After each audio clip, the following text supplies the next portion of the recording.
எந்த ஒரு போரா இருந்தாலுமே அதுல மோட்டார் மாட்டும் போது மினிமம் கிளியரன்ஸ்ங்கிறத நம்ம ஃபாலோ பண்ணணும். இப்ப உங்க வீட்ல போர்வெல் ஒரு 200 அடிக்குள்ள இருக்குன்னு வைங்க, ஒரு 30 அடியாச்சும் நம்ம கிளியரன்ஸ் விடணும். அதே ஒரு 200 அடியை தாண்டும் போது நம்ம 50 அடியாச்சும் நம்ம வந்து கிளியரன்ஸ் விடணும். ஏன் இந்த கிளியரன்ஸ் விடணும்னு கேட்டீங்கன்னா, எல்லா போர்லையுமே கீழே மண் இருக்கும். இந்த மண்ணுக்கு பேரு சில்ட்ன்னு சொல்லுவோம். நம்ம கிளியரன்ஸ் ஃபாலோ பண்ணாம மோட்டரை பாட்டம் வரைக்கும் மாட்டிட்டோம்னா இந்த சில்ட் நம்ம பம்புக்குள்ள ஏறி மோட்டாரை டேமேஜ் பண்றதுக்கு வாய்ப்பு இருக்கு.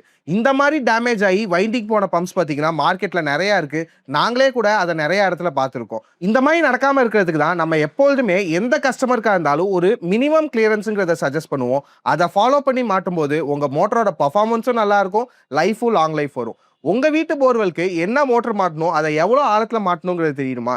கீழே இருக்க எங்களோட கான்டாக்ட் நம்பர் கால் பண்ணுங்க. நாங்கள் உங்களுக்கு கன்சல்ட் பண்ணி பெஸ்ட்டான மோட்டர் ஏதோ அதை சென்ட் பண்ணி வைக்கிறோம். தேங்க்யூ.